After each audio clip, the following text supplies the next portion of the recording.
Bienvenue sur Top Invest, la chaîne des top d'investissement. Ici, on parle essentiellement d'entreprises de qualité. Avons-nous une opportunité d'investissement sur HelloFresh? C'est la question à laquelle on va essayer de répondre en se basant sur les états financiers de la compagnie. Je rappelle que ceci représente uniquement mon point de vue et non un conseil d'investissement. Et comme d'habitude, je me réserve le droit de me tromper. Alors, c'est une compagnie qu'on a déjà eu à mentionner il y a quelques temps. C'est un abonné Top Premium qui nous a proposé cette entreprise-là. Donc, on va essayer d'aller regarder ça assez rapidement au niveau des chiffres. En supplément de ça, il y a également une question qui vient avec, à savoir, quelle est la différence entre les free cash flow et le cash from operation, ou bien le cash issu ici des activités, enfin, on va dire ici les activités opérationnelles de la compagnie. OK? Donc, on va y revenir tantôt en fin de vidéo. Alors, première chose que je vais aller faire, c'est déjà aller rechercher HelloFresh. On va faire un tour d'horizon. Comme je rappelle ici, la vidéo actuelle est peut-être un complément de celle qu'on a fait précédemment, à savoir HelloFresh. HelloFresh, voilà. Elle est là, la première, elle date du 27 du mois de février. Il y a de grandes chances que, voilà, la conclusion était simple, laisser cette compagnie-là grandir. Donc, on continue. Première chose que je vais regarder, c'est la stabilité ou la croissance des revenus. Qu'est-ce qu'on a ici? Croissance des revenus, on aime ça. Ce n'est vraiment pas étonnant. Donc, constatez ici que c'est une compagnie qui est en pleine croissance. Et quand on est une compagnie en croissance ici, qu'est-ce qu'on demande à cette compagnie-là? C'est que les abonnés de Top Invest savent qu'on recherche avant tout une compagnie qui a la capacité de s'auto-financer. Je n'avais même pas remarqué qu'elle avait fait plus de 12% en une journée. Ce n'est pas plus grave que ça. Donc, est-ce qu'on a raté une opportunité? On va vérifier ça également. Alors, ensuite, on regarde la marge brute. C'est bien d'avoir une croissance des revenus. Est-ce que la marge brute est croissante également? Alors, je ne dirais pas qu'on ait une décroissance de la marque ici, de la marge ici, parce que dites-vous également, dépendamment du type de produit qu'elle vend. OK? Il me semble ici que ce sont des repas ici prêts à préparer. Généralement, on les vend ici dans des cartons ou des choses comme ça. C'est des abonnements, un service d'abonnement. Donc, il y a de grandes chances que le prix des matières premières affecte les marges brutes de cette compagnie. Donc, je ne suis peut-être pas étonné qu'on ait cette variation des marges brutes, mais ce n'est pas énorme non plus, hein, c'est 1% en moins. Mais dans tous les cas de figure, j'aime bien ce niveau de marge brute. Ensuite, on va regarder ici les marges EBITDA. Est-ce qu'on a des marges EBITDA au-dessus de 0? Oui. Je ne suis pas étonné également de la pression qu'on a à ces niveaux-ci. Comme je l'ai dit, ça peut également être dû à l'inflation des matières premières. Donc, faites attention ici, il faudrait également aller vérifier ça. Dans tous les cas de figure, je n'aime pas ce que je vois ici, mais c'est une compagnie en pleine croissance. La première chose qu'on lui demande, c'est de s'auto-financer. Ça, déjà, c'est une bonne chose. Maintenant, est-ce que les marges nettes et les free cash flow vont dans le même sens? Je ne serais pas étonné d'avoir des marges nettes, des bénéfices nets négatifs. Ici, c'est positif, très très bien. Les free cash flow ici, c'est voilà, c'est en dents de scie, mais ça va déjà. Donc, ça veut dire ici que c'est une entreprise qui peut s'auto-financer déjà. On aime ça. Elle peut s'auto-financer. Et quand une entreprise s'autofinance, ça veut dire qu'elle ne va pas émettre, il y a de grandes chances qu'elle n'émette pas de nouvelles actions. Il y a de grandes chances qu'elle n'émette pas de la dette également ici pour pouvoir relancer la dépense en capital. Et quand on parle de dépense en capital, j'aime bien regarder le CAPEX par rapport aux revenus pour voir si nous avons un business ici à capital intensif. Donc, je prends la marge, à peu près 3,80% ici du revenu. Maintenant, ça dépend, il faudra aller, c'est pas énorme, il faudrait également aller comparer ça par rapport à ce qu'une entreprise, en prenant en considération ici un compétiteur direct. Donc, dans l'ensemble, c'est déjà assez intéressant parce que les marges, le CAPEX en termes de pourcentage a tendance à diminuer. Et quand on va regarder le capital expenditure ici, qu'est-ce qu'on a? Est-ce qu'on a quelque chose qui augmente? On a plutôt quelque chose qui diminue. Donc, il faut toujours vous poser la question, quand vous voyez le ratio diminuer, est-ce que le ratio diminue parce qu'on a besoin de moins en moins de CAPEX quand le revenu augmente? Ou bien le ratio diminue parce que le CAPEX a diminué? Et si le CAPEX a diminué, le CAPEX en question, est-ce qu'il faut le comparer ici à la dépréciation amortissement? OK, on va avoir tendance à le faire parce qu'on va aller regarder le bilan ici. Dans tous les cas de figure, j'aime bien ce que je vois présentement. C'est une entreprise qui arrive à s'autofinancer. Est-ce que le nombre d'actions augmente? Il est plutôt stable. Ça, c'est également un bon point. OK? Donc, pour une compagnie en pleine croissance, c'est parfait. Maintenant, pour évaluer ce genre d'entreprise, dites-vous que le PER ne sera pas adapté parce qu'il n'y a pas de marge. Et les marges actuelles, ce sont les marges ici. Est-ce que c'est l'objectif de marge du management? Parce que si on a des marges de 5% là de jouer en termes de bénéfices nets et que l'objectif du management, c'est d'avoir des marges de 10%, on peut déjà commencer à regarder aujourd'hui par rapport à 10%. Mais attention, je crois, c'est un raccourci parce que le niveau de coût ne sera pas le même par rapport au revenu. Il y a un niveau de revenu à partir duquel on ne perd pas d'argent. Ok, donc il faut faire attention. Ici, si on met 7 milliards de revenus, 10% de marge bénéficiaire, rien ne nous dit qu'en date d'aujourd'hui, elle peut gagner près de 10% avec uniquement 7 milliards de revenus.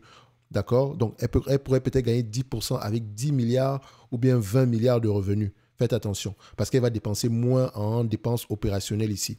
OK? Donc, pour évaluer ce type d'entreprise, il faut à peu près utiliser ici soit vous faites la guesstimation avec les marges, et derrière, il faut avoir confiance au management. Il faut généralement ici prendre, surtout sur les compagnies de croissance, privilégier le management ici qui a des actions, qui détient énormément d'actions au point de l'entreprise, encore même de préférence le fondateur. Si on parle ici sinon on a une alternative également, c'est de regarder à peu près la valeur d'entreprise sur le revenu ou bien le price to sales. Et quand je parle de price to sales ici et que je parle de valeur d'entreprise sur le revenu dans la même phrase, c'est simple. Hein. Price to sales, c'est la capitalisation boursière divisée par le revenu.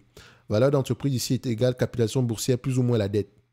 D'accord? Plus la dette s'il y a de la dette, moins la dette s'il y a du cash net. D'accord? Donc, ce qui veut dire ici que quand on prend ici price to sales, on sous-entend que l'entreprise n'a pas de dette. Elle n'a pas non plus de cash net. Vous comprenez maintenant? Donc, je vais prendre ici la valeur d'entreprise sur le revenu. Maintenant, c'est quel type d'entreprise que nous avons? C'est une compagnie européenne. Mais je pense qu'elle a des ramifications. Je pense qu'elle vend également en dehors de l'Europe ici. Donc, quand je vais aller déjà, le secteur d'activité, c'est la consommation durable. Donc, quand je vais l'évaluer, je vais essayer de prendre une moyenne entre les deux régions. Admettons qu'elle est aux États-Unis. Consommation durable, c'est consumer defensive. Qu'est-ce qu'elle vend ici? Consumer package, distribution. Où est-ce qu'on va les mettre ici? Est-ce que c'est pas retail? Donc, on pourrait le mettre en package good ici. Staple, distribution, voilà, c'est même un mix de plusieurs ici entités. Bon, on va mettre en package good, c'est pas plus grave que ça. Alors, retail, defensive, quoique, si on est en retail defensive, qu'est-ce qu'on trouve ici? Les Kroger, Dollar Tree, Dollar Général, mais généralement les marges sont moins élevées ici, donc on peut avoir quoi ici? On peut avoir des price to sell ici, voilà, donc, si on les met en retail defensive, on les compare au grocery store. Vu qu'elles vendent ici des produits pour pouvoir faire à manger, c'est essentiellement des grocery stores qui n'ont pas de magasin. D'accord? Vous comprenez ce que je veux dire? Mais également, on peut également avoir un segment package good dans le sens où elles vendent peut-être ici peut-être qu'elles vendent du jus provenant de ses propres usines ou des choses comme ça. Donc, ça peut être un mix des deux. Donc ici, si je prends par rapport aux grocery stores, généralement, les grocery stores ont des price to sell très bas, aux alentours de 0,5 généralement. OK? Par rapport aux revenus. Si je prends le package good ici, package good, vous allez retrouver les Coca, vous allez retrouver ici, Procter & Gamble, Mondelez, Hershey, Estée Lauder, voilà, Kenvue, Kimberly Clark et tout le reste. Kraft Heinz qui est sous-évalué. Ouais, elle est sous-évaluée, Kraft Heinz. Qu'est-ce qu'on va prendre ici? Ici, on n'aura jamais des price to sell plus élevés parce que les marges sont jamais plus élevées. Dans le grocery store, les marges sont moins élevées. C'est du 2, 3, 4% par là. Dans ce genre d'activité-là, il faut être le plus efficient possible. Et la taille a un avantage. Avec la taille ici, vous pouvez dégager des économies d'échelle. Donc ici, la médiane ici aux alentours disons de une fois les revenus. Donc, quand je vais évaluer du HelloFresh, je prendrai ici, si je prends le mix des deux, on va se dire qu'elle se rapproche plus ici. Si on prend 50% retail, 50% package good ici, franchement, c'est la guesstimation que je suis en train de faire. Ça fait 1,5. Divisé par 2, on va la mettre au milieu, entre les deux, ça fait 0,75. Qui veut dire ici que je vais l'acheter à 0,75 fois les revenus. OK? Moins la dette nette, bien sûr. Je reviens donc à mon calcul. Le revenu, lequel? Vu que c'est une compagnie de croissance, il faut utiliser un tout petit peu de guesstimation, n'est-ce pas? Donc, on va se dire ici, en année, voilà, je le prends ici. Est-ce que le revenu ici on s'attend à un revenu de plus en plus? Ça sera le revenu par action, hein, pas plus grave que ça. Donc, ça fait, d'ici 2026, c'est 54 $, OK? Multiplié juste par le nombre d'actions ici. 54 $, OK? Multiplié ici par, on fait 54 fois 0,75. S'il n'y avait pas de dette, ça donnait 40 $ ici. Moi, la dette nette en date d'aujourd'hui, si on a, on va regarder ça. Un like, un abonnement, ça fait toujours plaisir. N'oubliez pas également, en lien dans la description de la vidéo, ici, vous avez les notes d'analyse gratuites jusqu'au 29 du mois de février, où je publie généralement ici des entreprises qui, moi, m'intéressent. Je lis les rapports financiers, j'écoute les conférences calls et je vous présente une note. Je fais également le suivi sur les mois qui suivent, tant que la thèse d'investissement de départ est toujours d'actualité. D'accord? Donc, si j'ai, entre parenthèses, proposé du HelloFresh, je lis les rapports financiers, j'écoute des conférences calls, je vous dis ce que moi j'ai compris. OK? Quand HelloFresh ressort ses résultats financiers ici, on aura tendance à faire une mise à jour. Donc, généralement, ici, la mise à jour aura lieu aux alentours de 2 fois par an. OK? Donc, pour ceux qui ne veulent pas lire les rapports financiers, c'est un raccourci, mais je n'encourage personne à ne pas lire les rapports financiers, s'il vous plaît. Parce que je sais une chose, une fois qu'on va proposer une entreprise ici, si vous ne lisez pas les rapports financiers et que l'entreprise en question en fait un moins 50%, vous allez venir me poser la question de savoir, ouais, mais moins 50%, je fais comment? Je vends, je rachète? Non. Dis-moi, on s'assoit, OK, le business, qu'est-ce que toi tu as compris? D'accord? Tu me donnes tes arguments, je te donne mes arguments. Si je reste positif sur le business, je te dirais que, OK, voilà pourquoi je reste positif sur ce business-ci. Voilà les éléments qui pourraient t'aider également dans ta réflexion. Je vous aide à vous-même construire, bâtir vos propres thèses d'investissement par rapport à ces choix-là. Quand je parle de choix, je propose entreprise, mais c'est vous qui faites le choix d'acheter cette entité-là. OK? Et ça, maintenant, par rapport s'il y a des périodes de doute, on est là pour y répondre. D'accord? On est là pour y répondre avec des arguments ici palpables. OK? Donc, si vous me posez une question, je vous enverrai vers la réponse. C'est toujours mieux comme ça. C'est pas que je vous donne la réponse. Je pourrais vous dire ici, OK, voilà ce que je pense. Voilà également où toi-même tu pourrais retrouver cette information-là. Point barre. OK? Il faut que vous soyez des investisseurs indépendants. Vous ne devez pas dépendre de qui que ce soit. Et ce n'est pas une affaire de oui, fais ça en 15 minutes par mois, tu auras la réponse. Je ne suis pas dans ce genre de bêtises-là. OK? Ça peut vous prendre 15 minutes par mois, comme ça peut vous prendre 1 heure de temps par mois. Tout va dépendre ici de votre volonté. OK? Et quand je parle de 15 minutes ici, c'est uniquement quelqu'un qui a lu les notes d'analyse parce que je ne crois pas que ça vous prend 15 minutes par mois. Donc, si vous ne voulez pas lire les rapports financiers, prenez pas ce service-là. Je ne veux pas. Et si vous choisissez le prendre, soyez prêt à lire les rapports financiers parce que je suis assez direct dessus. OK? Je suis très... Je sais une chose, c'est qu'en stock picking, vous n'avez pas le droit, la paresse ne devrait pas exister. Vous prenez du temps ici pour gagner de l'argent. Il faut également prendre ici la peine de pouvoir lire les rapports financiers pour préserver au moins ce capital-là. Et quand on investit en bourse, pour investir avec conviction, il faut soi-même comprendre ce qu'on fait. Si vous ne comprenez pas, vous ne pouvez pas investir, vous ne pouvez pas acheter une compagnie. Parce que il y a un YouTuber qui vous l'a mentionné, etc. Donc, c'est ce que je mentionne ici. C'est un projet à long terme. Donc, on propose des entreprises. Maintenant, vous faites le travail derrière. OK? Si vous avez des questions, on est là pour y répondre. D'accord? Si vous avez des questions spécifiques, on peut vous orienter également vers des réponses spécifiques. OK? Donc, les notes d'analyse et mises à jour seront faites après le 29 du mois de février, certainement ici pour ceux qui veulent continuer. Dans tous les cas de figure, le lien est dans la description de la vidéo. Donc, si on revient sur HelloFresh, comme je l'ai dit ici, c'est de la guesstimation. Je sais déjà une chose, je ne vais pas investir sur HelloFresh. Même si elle paraît sous-évaluée quand on effectue cette guesstimation-là, je préfère me protéger sur le site de l'entreprise qui, moi, je préfère ici observer juste, quitte à rater une opportunité. Donc, si on prend 0,75 du revenu ici, la dette nette en date d'aujourd'hui est de combien? Nous avons une dette nette en date d'aujourd'hui de 1$ et 1,51 €. Bon, si on enlève par rapport aux 40 $ qu'on a trouvé ici, vous constatez bien que nous avons une entreprise ici qui est extrêmement sous-évaluée, n'est-ce pas, au prix actuel. On calcule, on trouve 40 €. Aujourd'hui, on vend la même entreprise à 12,78 €. Admettons même qu'on l'évalue comme une grocery store ou un grocery store ici, d'accord? C'est à 0,5 fois les revenus. Donc, si on a des revenus, disons les revenus de 2000, on a des revenus je vais prendre les revenus de 7 milliards en question pour que ce soit plus facile pour vous, ceux qui vont passer par Coifin. On donne ici à peu près 7 milliards 600. Admettons même qu'il n'y a pas de croissance. OK. Divisé par 2. La dette nette ici, pas énorme non plus. On va mettre ça de côté. On divise ça par le nombre d'actions actuelles. Le nombre d'actions qui a tendance à être très, très stable.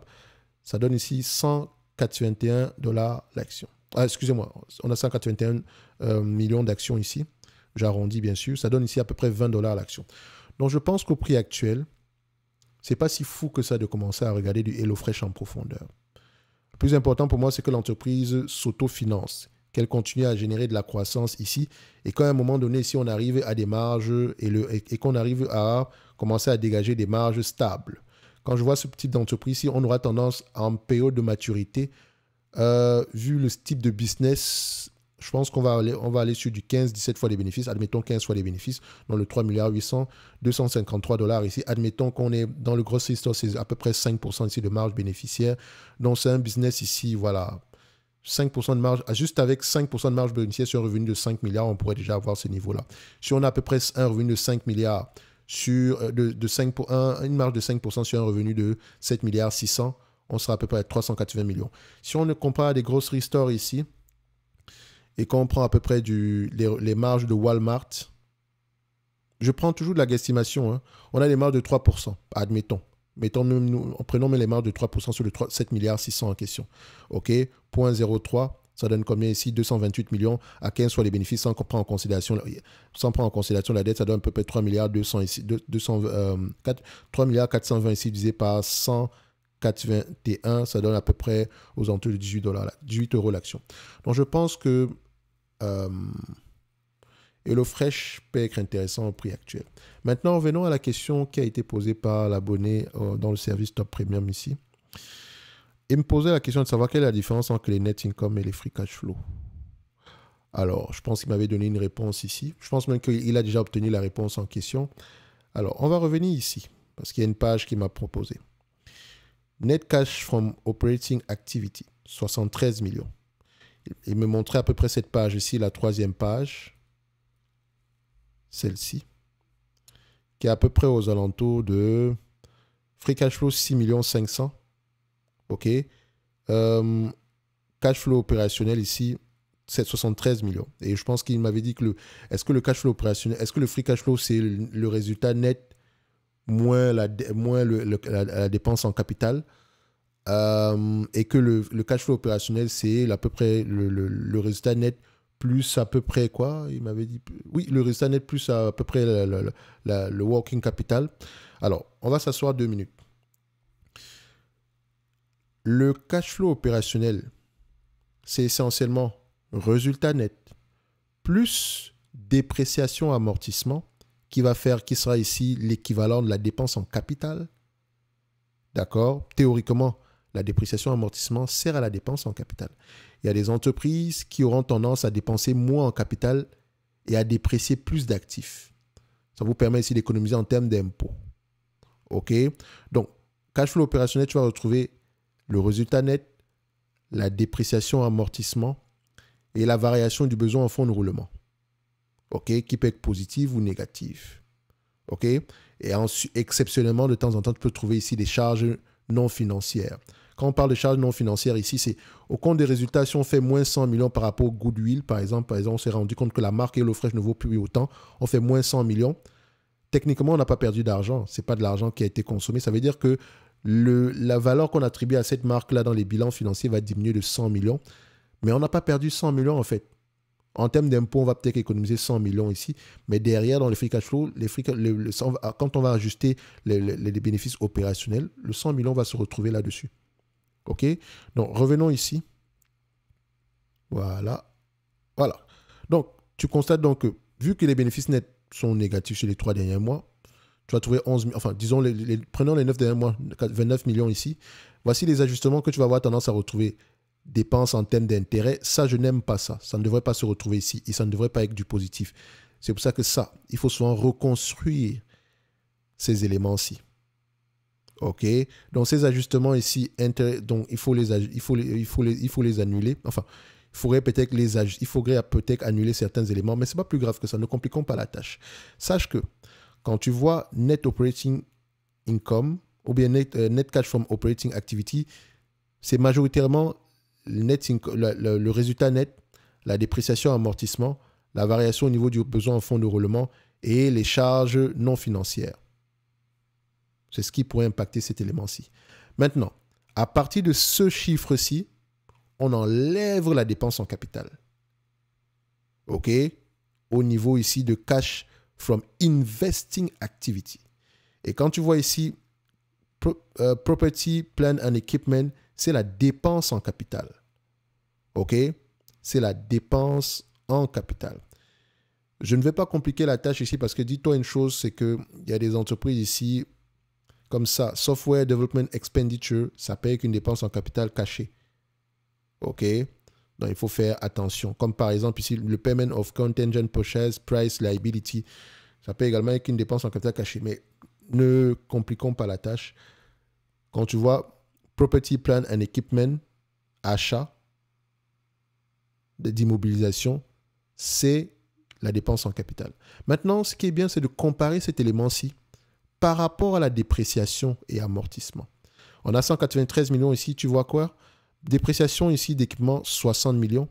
Dépréciation ici of right of use asset, c'est à peu près 71 millions. Donc, quand on prend à peu près les deux ici, si mon calcul mental est encore bon, ça fait 130 millions. Après, tu as l'amortisation ici des intangibles. Ça fait à peu près ici 155 par là. Plus, le share-based compensation ne va pas être pris en considération. Mais dis-toi une chose, c'est que ce 280 millions peut également être ajusté en conséquence. Parce que le share-based compensation, ce n'est pas, c'est pas une économie de cash, c'est une dépense d'argent. Parce qu'on va émettre de nouvelles actions. Donc ça également pourrait peut-être réduire ce chiffre-ci. Donc je vois déjà ici en additionnant la dépréciation of property, plant and equipment, right to use, amortization of intangible assets. Je vois déjà ici que c'est un chiffre qui sera inférieur aux 193 millions qu'on a mis de côté. Donc, on est différencié à peu près d'une quarantaine de millions. D'accord? Et la quarantaine de millions en question peut être ici de la dépense en capital de croissance. OK? Donc, pour faire simple, cash from operating activity, cash flow opérationnel, ça veut dire résultat net plus dépréciation amortissement, plus ou moins la variation du BFR, plus ici, exceptionnellement ici, d'accord, les charges non financières. OK. Ça constitue majoritairement le cash flow opérationnel. Maintenant, pour avoir le free cash flow, tu prends le cash flow opérationnel moins la dépense en immobilisation ou bien la dépense en purchase of property, plant and equipment. 193, enfin, tu fais moins le cash flow opérationnel. Mais n'oublie pas également que ça te permet de voir si on a consommé totalement l'argent qu'on a mis de côté en termes de dépréciation et amortissement. Parce que en dépréciation et amortissement, là, ce chiffre-ci, on l'enlève à peu près à ce niveau. Au niveau du compte de résultat, où est-ce qu'il est? Voilà, il va être enlevé à peu près à ce niveau-ci. Je pense, donnez-moi juste un instant. Marketing, fulfillment, revenu ici. Marketing, général, il sera à peu près à ce niveau. Avant, au niveau des operating profits, au niveau des bénéfices opérationnels ici, on enlève la dépréciation amortissement quelque part à ce niveau. Il doit être mélangé dans ces éléments-ci. Donc, il faudrait faire attention ici. OK? Donc, c'est à ce niveau qu'on va à peu près l'enlever. Bref, je pense également que la vidéo qu'on t'a proposée dans le chat ici est une excellente vidéo. Je pense qu'avec ça, tu vas même peut-être mieux comprendre par rapport à mes explications ici. Mais comme je dis toujours, au début, ça semble waouh. Mais la comptabilité, surtout pour analyser les éléments comptables, ce n'est pas compliqué. Vraiment pas. Une fois que tu as la base, tu pratiques. C'est comme le vélo. OK? C'est comme le vélo. Après ça, tu sauras à peu près qu'est-ce que tu dois regarder. Pourquoi est-ce que tel ou tel élément peut varier ici. OK? J'ai essayé de garder les choses simples. Donc maintenant, tu sais que cash flow opérationnel égale à bénéfice net, dépréciation amortissement, variation du BFR, plus charge exceptionnelle, charge non financière. OK? Une charge non financière, ça peut être une provision pour un procès.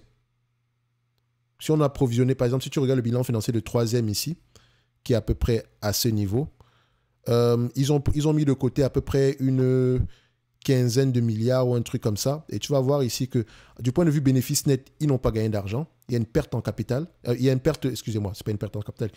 Ils ont fait moins de 12 $ l'action. Alors que si tu vas regarder le cash flow opérationnel, où est-ce que c'est cash flow, investing activity. Si tu vas regarder ici, où est-ce qu'il est le cash flow opérationnel? Ok, ils le mettent directement ici, ils ne le détaillent pas.